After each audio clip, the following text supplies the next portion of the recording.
요한계시록은 요한이 그 당시 7교회에 써서 보낸 편지입니다. 그런데 이 편지는 요한 자신이 하고픈 말을 써서 보낸 편지가 아닙니다. 이 편지는 예수 그리스도께서 보내신 편지입니다. 다시 말해서 예수 그리스도께서 요한을 통해서 자신이 하실 말씀을 기록해서 편지로 보내게 하신 것입니다. 이런 사실을 분명하게 알 수 있는 곳은 요한계시록 1장 10절 이하입니다. 요한은 유배 생활을 하는 섬에서 성령의 감동으로 그리스도를 만나게 됩니다. 그리스도께서 요한에게 이렇게 말씀합니다. 너 보는 것을 책에 써서 에베소, 서머나, 버가모, 두아드리아, 사데, 빌라델비아, 라오디게아 7 교회에 보내라. 11절입니다. 그래서 요한은 그리스도께서 보여주신 모든 일을 기록하여 7 교회에 편지를 보냅니다. 그래서 요한은 모든 편지를 자신의 이름으로 보내지 않고 그리스도의 이름으로, 다시 말해서 그리스도께서 보내시는 편지로 보내게 됩니다. 한 예를 들면 7 교회 중에서 첫 번째로 이 편지가 도착하게 되는 에베소 교회에게 보내는 편지는 이렇게 시작합니다. 개정개혁판으로 읽어보겠습니다. 에베소 교회의 사자에게 편지하라. 오른손에 있는 7 뼈를 붙잡고 7 금 촛대 사이를 거니시는 이가 이르시되. 그럼 여기에 말씀한 오른손에 7 뼈를 붙잡고 7 금 촛대 사이로 걸어 다니시는 이는 누구십니까? 이분은 요한이 자기 뒤에서 너 보는 것을 책에 써서 이러이러한 7 교회에 보내라 라고 큰 음성으로 말씀하는 분을 보려고 돌아서자 뵙게 된 그분입니다. 이렇게 뵙게 된 그리스도의 모습을 요한은 비교적 자세히 묘사하는데 그 중에서 요한계시록 1장 12절, 13절, 16절에 나오는 표현을 읽어보겠습니다. 요한이 몸을 돌이켜 나더러 말한 음성을 알아보려고 하여 돌이킬 때에 7 금 촛대를 보았는데 촛대 사이에 인자 같은 이가 발에 끌리는 옷을 입고 가슴에 금띠를 띠고 그 오른손에 7 뼈이 있고 그 얼굴은 해가 힘있게 비치는 것 같더라. 그럼 이분이 누굴까? 이렇게 눈부시게 영광스러운 분께서 자신을 이렇게 소개하십니다. 1장 17절, 18절입니다. 나는 처음이요 나중이니 곧 산자라. 내가 전에 죽었었노라. 볼지어다 이제 세세토록 살아있어 사망과 음부의 열쇠를 가졌노라. 그럼 이렇게 말씀하시는 분이 누구십니까? 우리도 이 소개하는 말씀을 통해서 쉽게 알 수 있습니다. 이분은 십자가에 죽으셨다가 부활하셔서 본래 계셨던 자신이 오신 하늘로 올라가신 성자 하나님 예수 그리스도이십니다. 그런데 요한은 요한계시록을 쓰면서 첫 구절 요한계시록 1장 1절에서는 예수 그리스도의 계시라 하는 말씀으로 시작합니다. 바꿔 말해서 예수 그리스도의 편지다 이렇게 시작하지 않고 예수 그리스도의 계시다 이렇게 시작했습니다.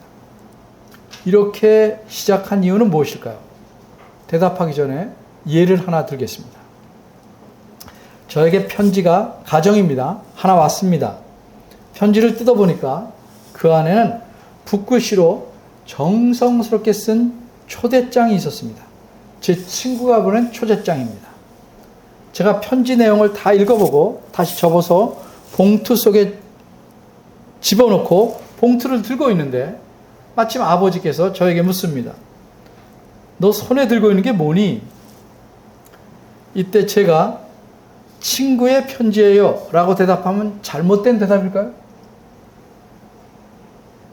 대답을 해보세요. 잘못됐어요? 아니죠.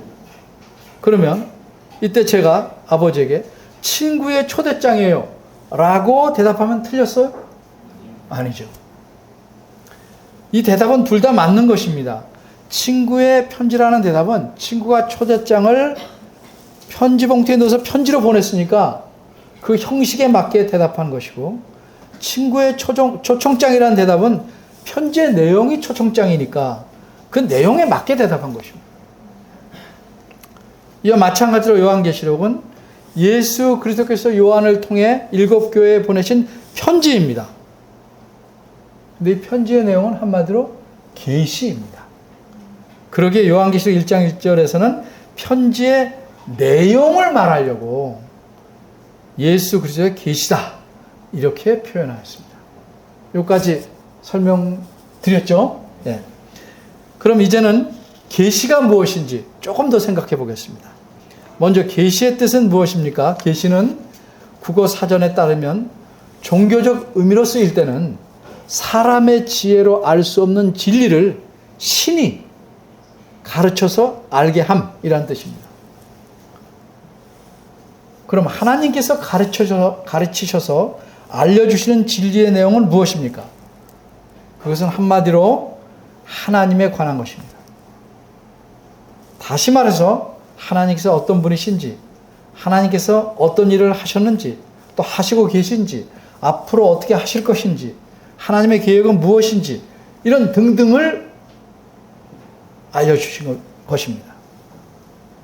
그러면 하나님께서 이렇게 하나님에 관해서 계시하실 때 어떤 방법을 쓰실까?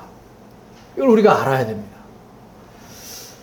우리가 서로 의사를 전달할 때, 소통할 때 말도 쓸 수 있고 때로는 글을 적을 수도 있고 때로는 그림이나 몸짓을 사용하듯이 하나님께서 사람에게 자신을 계시하실 때, 자신에 관해 알리실 때 여러 방법을 사용합니다. 왜? 자신의 의사를 바르게 잘 전달하시려고 그러시는 겁니다. 그래서 필요할 때는 말씀도 하시고 어떤 때는 꿈으로 보이시기도 하고 이상이나 환상을 통해서도 계시하십니다. 그런데 요한계시록에서는 독특한 환상들을 많이 사용하십니다. 다른 성경에 비해서. 그래서 이런 계시 방법을, 이렇게 계시하는 방법을 묵시라고 부릅니다. 그러니까 묵시는 계시 중에 한 종류입니다. 그래서 어떤 분들은 요한계시록을 묵시록 이렇게 말하는 거 들어보셨죠? 네. 근데 어떤 성경에서는 아예 책 제목을 요한계시록이 아니라 그냥 묵시록 이렇게 했습니다. 어떤 성경인지 아십니까? 북한에서 나온 북한 성경입니다. 그런데 책 제목이 묵시록입니다. 그럼 묵시로서 계시하는 방법은 어떤 것이고 그걸 어떻게 이해하는지를 좀 우리가 알아야 돼요. 이걸 모르니까 자꾸 헷갈리게 되죠. 그래서 두 가지에만 들어보겠습니다. 우리가 아이에게 조용히 하라고 하는 뜻을 전달하기 위해서 어른들이 어떻게 합니다? 쉿! 그렇게 말하죠. 그리고 동시에 아마 손가락에 입술을 이렇게 돼요. 이렇게 되는 사람 없어요. 여기다 대거나 여기다 대는 사람 없어요. 이렇게 하고 쉿! 쉿! 그럼 아이는 쉿! 소리와 어린 손가락 입에 대는 행동을 어떻게 이해할까요? 처음부터 할까요? 뱃속부터 배우고 나오는 게 아니잖아요. 처음에는 그 소리, 행동을 이해하지 못합니다. 근데 자꾸 반복해서 듣게 보면 내가 막 말하고 뭐 그럴 때마다 쉿! 이렇게 하니까 말하지 말려나 보다 이렇게 생각을 하게 되죠. 자꾸 반복하면 이 쉿이라는 짧은 소리는 소리를 내지 말고 조용히 하라는 뜻인지를 알게 되죠. 입술에 손가락을 가로대는 행동도 입술을 열지 말라, 붙여라 하는 뜻으로 이해하게 됩니다. 아이한테 제가 물어보진 않았어요. 그럴 거라고 생각해요. 이런 과정을 통해서 아이는 쉿 하고 입술에 손을 대는 모습에 의미를 압니다. 이게 뭐예요? 조용히 해라. 말하지 마라. 그러니까 이 행동이 갖는 의미를 아는 겁니다. 이게 이해하는 겁니다. 묵시는 그렇게 이해하는 거예요.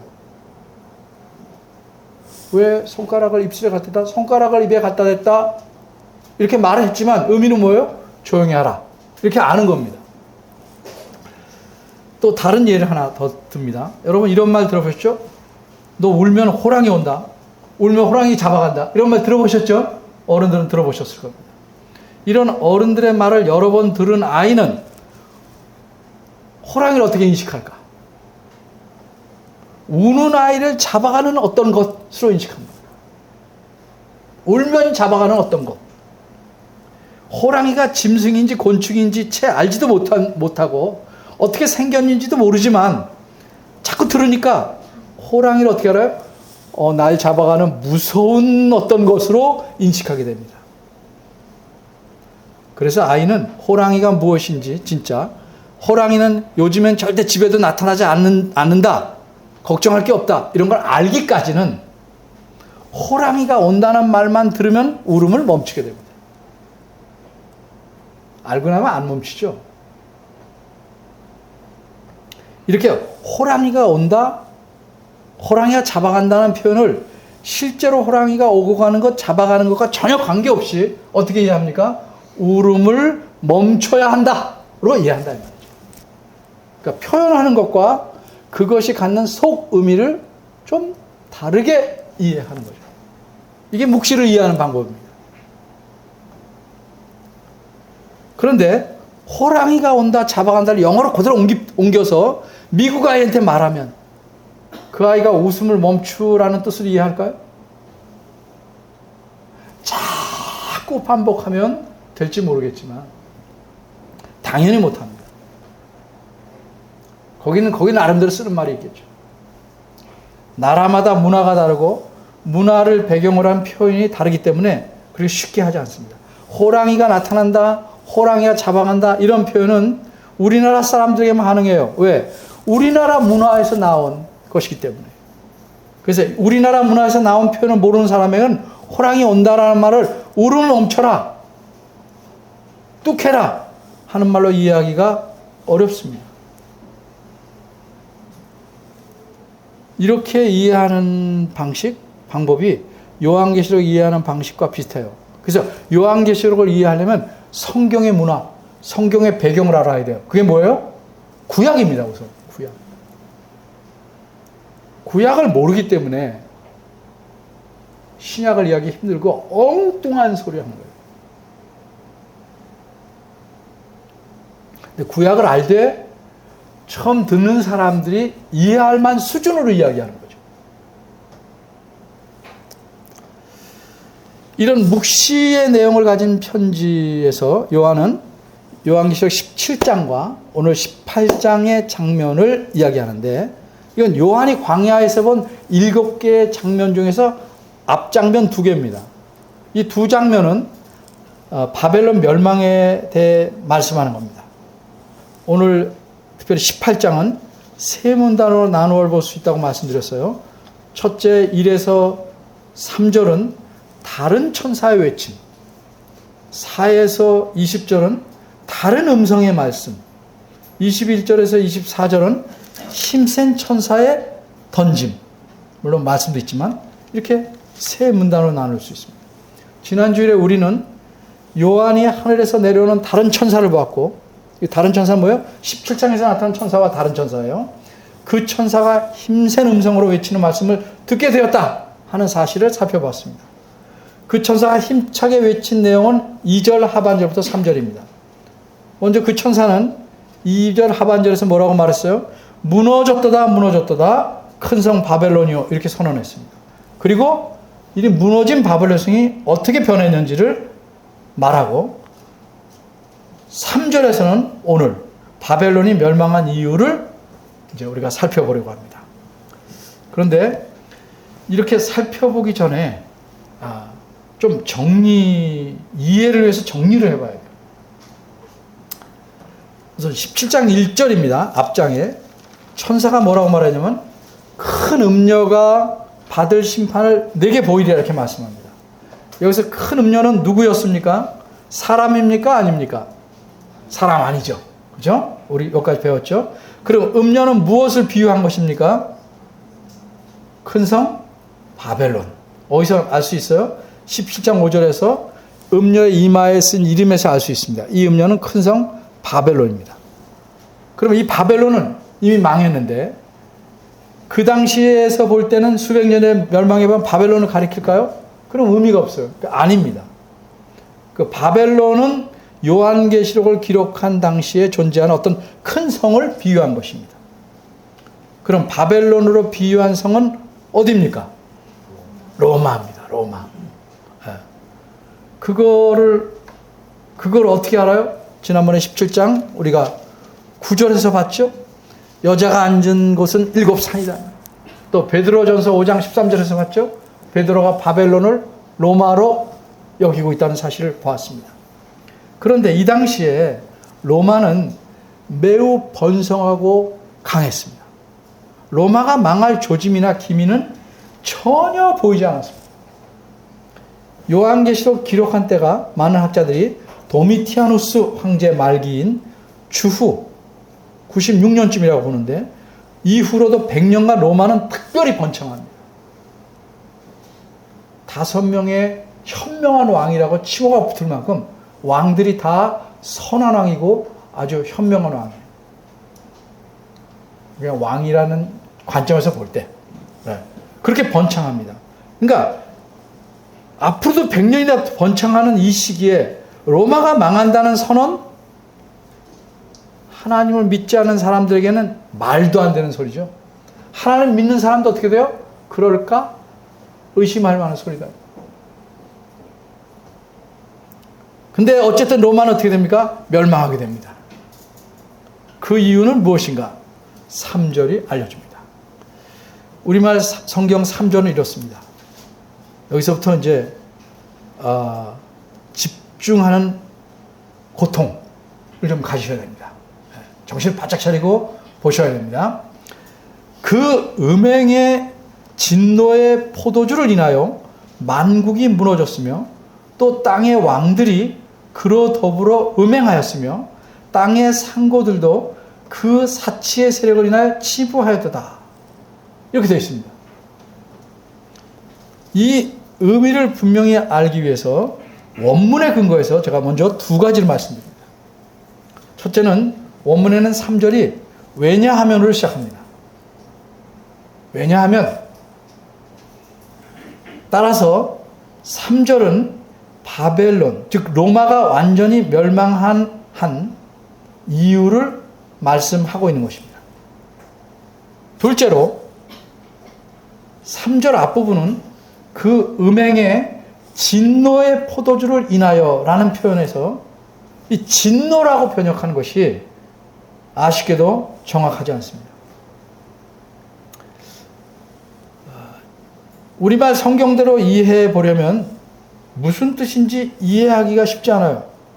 진노라는 낱말 때문에.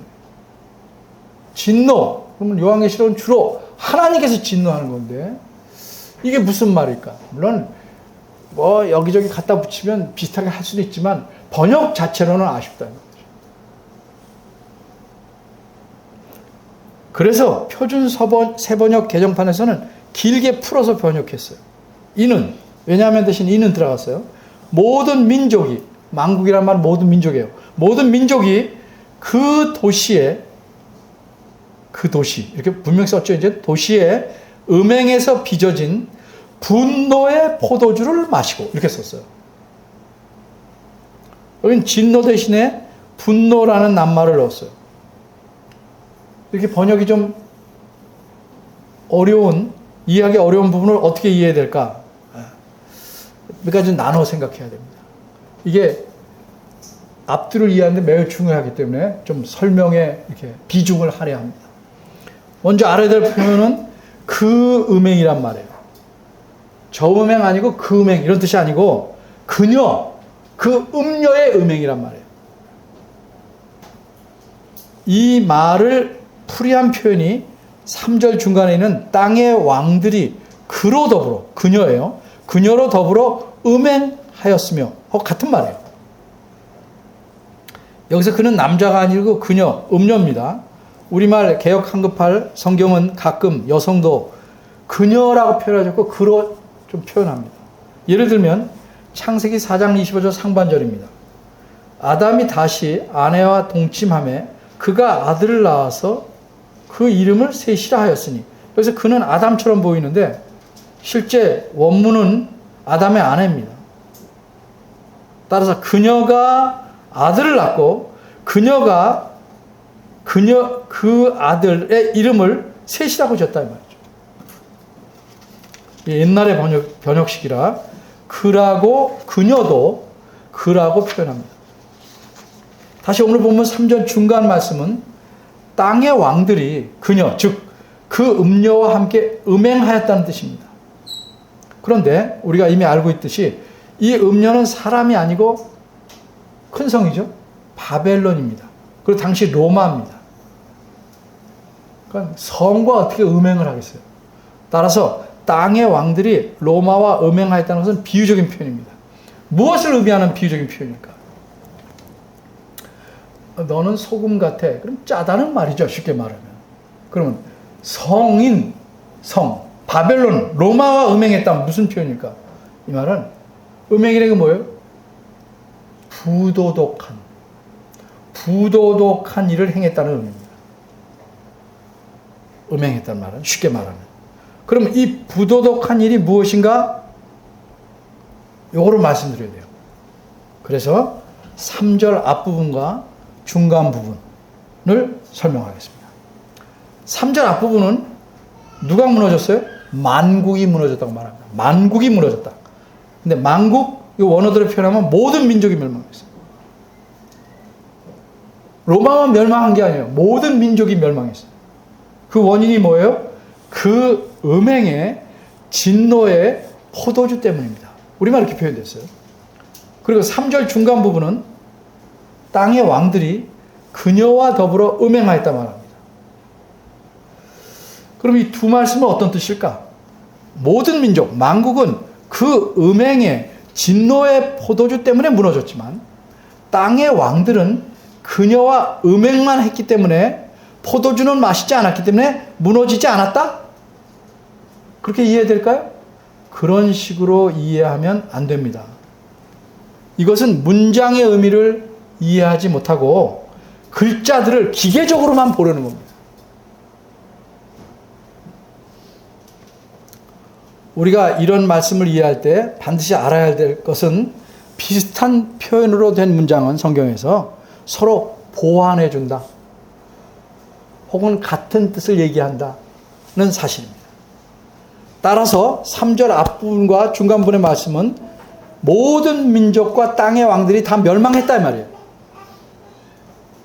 그런데 그 이유는 뭐냐? 그 음녀와 음행하였기 때문에 멸망했다. 그 음녀와 음행하였다는 것, 부도덕적인 일을 하였다는 것을 나타내는 비유적 표현인데, 이 부도덕적인 일을 표현할 때 3절 앞에서는 그녀의 음행의 포도주를 마신 것으로 얘기했고, 중간에서는 단순히 그녀와 더불어 음행한 것으로 표현했어요. 조금 색깔을 달리한 것 뿐이에요. 저쪽에는 포도주는 안 먹고 음행만 했다. 이거 아닙니다. 그러면 우선 그녀의 음행의 포도주는 무슨 뜻일까? 이거부터 해결해야 뒤가 풀어집니다. 이 뜻이 무엇인가에 대해서는 우리 지금 18장 했지만 17장에서 이미 말씀했어요. 거기 살펴봐요. 17장. 먼저 요한계시록 17장 2절입니다. 이렇게 말씀합니다. 잘 보십시오. 이렇게 해석하는 걸 배우면서 성경을 이해하는 힘을 키우는 거예요. 그냥 듣기만 하는 게 아니고 성경을 자꾸 이해하는 힘을 키워야 돼요. 17장 2절입니다. 땅의 임금들도 그로 더불어 음행하였고 땅에 거하는 자들도 그 음행의 포도주에 취했다. 비슷한 뜻 같아요? 아닌 것 같아요? 비슷한 뜻 같죠? 이 말씀은 18장 3절, 오늘 보면 3절의 앞과 중간 부분의 말씀을 순서만 바꾸는 거지 거의 똑같아요. 원어를 보면 17장 2절에서 말한 땅의 임금들과 18장 3절의 땅의 왕들은 똑같은데 우리말에서 왜 이렇게 해서 헷갈리게 해놓은지 몰라요. 멋지게 하려고 그러는지 모르겠어요. 임금이나 왕이나 같은 거고 원어는 완전히 똑같아요. 그러니까 이건 차이가 없는 거예요. 그럼 차이는 뭐냐? 17장 2절에서 땅에 거하는 자들이라고 표현했어요. 그거를 18장 3절에서 뭐라고 그래요? 만국, 즉 땅의 모든 민족이라고 표현한 겁니다. 땅에 거하는 자, 땅에서 사는 모든 민족 이렇게 표현한 거예요. 그런데 우리가 주목할 것은 그 음행의 포도주라는 표현입니다. 땅의 임금들과 땅에 거하는 자들이 모두 음행, 즉 부도덕적인 일을 했는데 그것을 포도주를 마셨다. 음행의 포도주를 마셨다. 이렇게 좀 비유적으로 다시 표현한 겁니다. 그게 무슨 뜻일까? 17장 4절로 갑니다. 17장 4절. 그 여자는 4절입니다. 즉 음녀는 손에 뭘 가지고 있어요? 무슨 잔? 금으로 만든 잔을 가지고 있어요. 잔에는 마실 걸 넣죠? 마실 걸 넣어요. 네. 근데 그 금잔 안에는 뭐가 있었어요? 가증한 것들과 그녀의 음행에 더러운 것들이 가득했어요.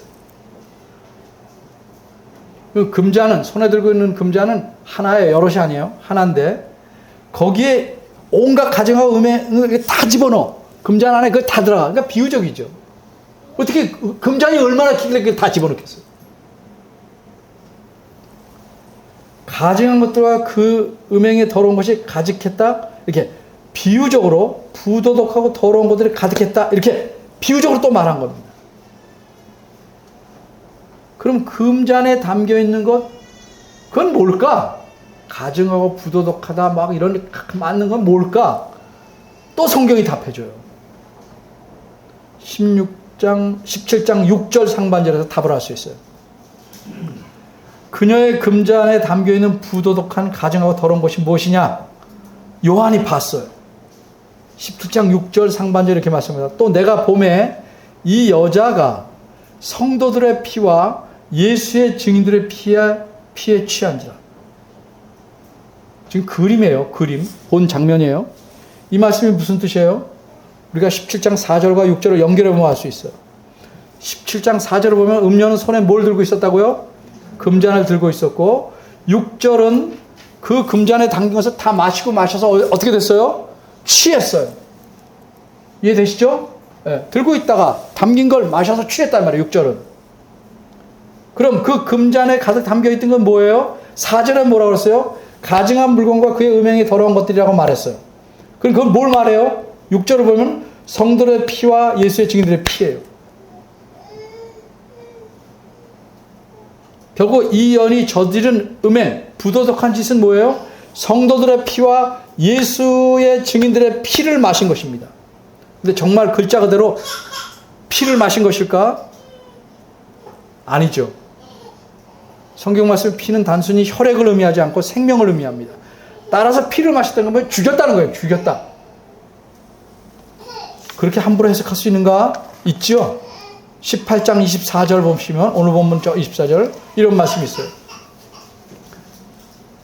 선지자들과 성도들과 및 땅 위에서 죽임을 당한 모든 자의 피가 이 성 중에서 보였느니라. 그 성이 무슨 짓을 했어요? 선지자들과 성도들과 또 예수 믿는다고 하는 사람들 모두 죽인 일을 행했답니다. 그러니까 정리하면 이 음녀가 행한 음행이란 성도들을 죽인 부도덕한 일이에요. 그래서 그 일을 가리켜 성도들 피가 가증하다는 게 아니고 그렇게 한 일을 가리켜 가증한 것들과 더러운 일들이라고 비유한 겁니다. 우리말은 물건이라고 되어 있는데, 그런데 성도들의 피를 마시고 취했으니 어떻게 마셨겠습니까? 찔끔찔끔 취할까봐 조금씩 쉬어가며 마셨겠습니까? 아니면 벌컥벌컥 목젖이 넘어가도록 격정적으로 마셨겠습니까? 그죠? 취하려면. 전 취해보지 않아서 모르는데, 격정적으로 마셔야 될 것 같아요. 그죠? 막 먹어. 그래야 막 확 취하잖아요.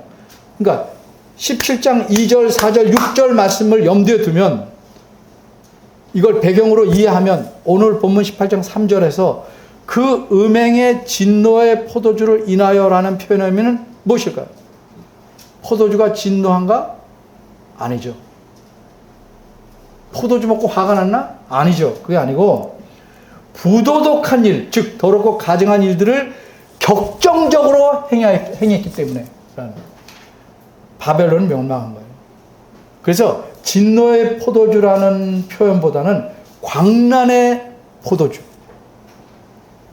또 뭐 다르게 말하면 열정의 포도주, 열정적으로 술을 마셨으니까. 영어 성경에 보면 미치게 하는 포도주, 광란의 포도주로 번역하는 것이 바람직한 겁니다. 이렇게 성도들을 압제하고 죽이는 부도덕한 일을 열정적으로 행한 것이 바벨론이 멸망하는 결정적인 이유가 된 겁니다. 이제 3절 하반절을 봅니다. 땅의 상고들도 그 사치의 세력을 인하여 치부하였도다. 여기서 상고들은 상인들입니다. 사치의 세력이라는 건 뭐 사치를 만드는 세력이 있나? 이게 아니고 그녀가 사치하는 능력입니다. 사치의 능력. 치부했다는 부자가 되었다는 거예요. 그래서 다른 성경은 이렇게 번역해요. 세상의 상고는 상인이라고 했죠. 세상의 상인들이 그 도시의 사치바람에 치부하였기 때문이다. 이렇게 표현해요. 표준세번역 개정판이고 또 공동번역 개정판에서는 세상의 상인들이 그 여자의 사치바람에 부자가 되었기 때문이다. 이것은 바벨론이 완전히 멸망하게 되는 또 다른 중요한 이유를 말씀하게요. 이게 이유의 전부는 아니지만 핵심적인 이유 두 가지예요. 첫째는 아주 부도덕한 일을 격정적으로, 그렇죠? 광란적으로 했고, 또 하나는 너무 넘치는 사치를 한 겁니다. 가랑비에 옷이 전단 속담처럼 자신을 치장하고 꾸미는 일에 한 발씩 드러놓기 시작하면 내가 느끼지 못하는 사이에 사치 중독에 이릅니다. 왜 꼭 명품을 사야죠? 한번 생각해 보세요. 짝퉁 사면 안 돼요? 남편이 명품을 사다 줘야 날 사랑하는 거고, 쓸만한 짝퉁 사다 주면 무시하는 건가요? 잘 생각해 봐야 돼요. 난 그렇게 사치하지 않는다고요? 이제 계속 더 공부하면 얼마나 우리가 사치에 젖어 있는지 스스로 놀랄 수 있어요.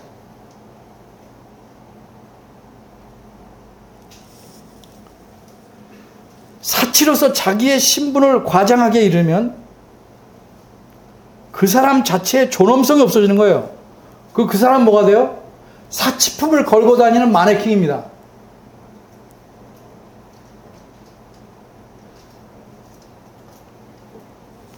그래서 결국은 어떻게 돼요? 파멸에 이릅니다. 마음을 담은 조그만 선물에는 기뻐하지 않아요. 마음은 없어도 비싸고 좋은 선물에는 환호성을 질러요.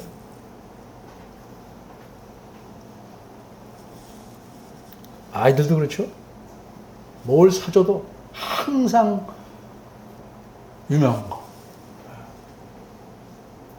운동 하나에 몇백만 원짜리 한정판을 사서. 이게 참 그리스도인이 아닌 사람은 한심하다 하지만 그리스도는 뭐라고 말해야 될까?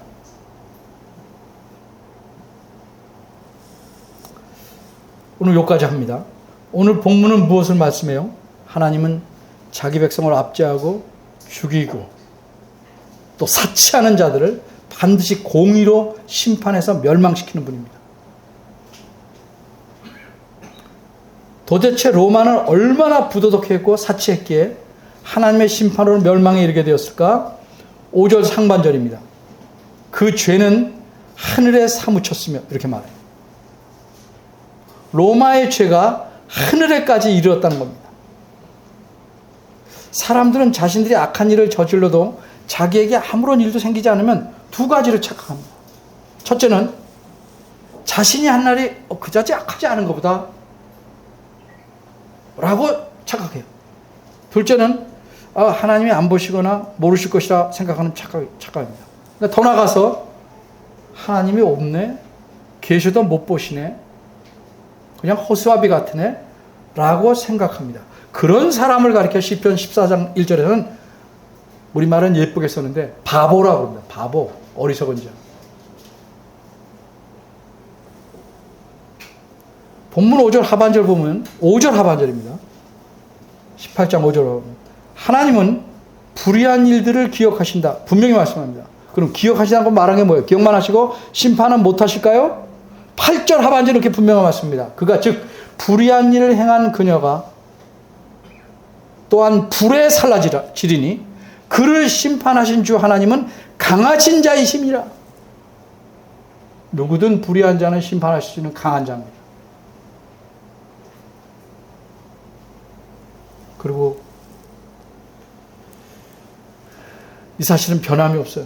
우리는 하나님의 은혜로 하나님 자녀가 되었기에 멸망하지 않고 영생에 이르렀어요. 분명한 사실이에요. 그런데 그렇기에 멸망받을 자들이 행하는 부도덕하고 사치로운 삶을 살아도 아무런 문제가 없을까? 영생에 이르는 데는 문제가 없겠지만 이 땅에 사는 동안은 문제가 있겠죠? 어떤 문제입니까? 우리의 죄에 걸맞은 징계가 따르기 마련이에요. 왜 징계가 있어요? 히브리서 10장 8절에 이렇게 말씀합니다. 징계는 다 받는 것이거늘 너에게 없으면 사생자요 참 아들이 아니니라.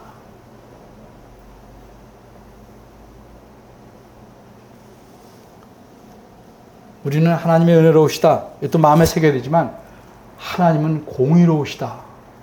이것도 정말 두렵게 마음에 잘 새겨야 돼요. 그래야 하나님께서 기뻐하시는 삶을 살아갈 수 있는 겁니다. 이런 사람 되시기를 바랍니다. 기도하겠습니다. 하나님 아버지, 우리의 삶을 돌아봅니다. 옛날 바벨론과 로마 또 그 정신을 따르던 모든 나라와 도시들이 멸망했습니다. 이렇게 따라가는 모든 세상이 마침내 멸망할 것입니다. 우리는 이 멸망할 세상 안에서 삽니다. 어떻게 살아야 되겠습니까? 정신을 차리게 하시고 세상 사람들에게 칭찬받고 존경받고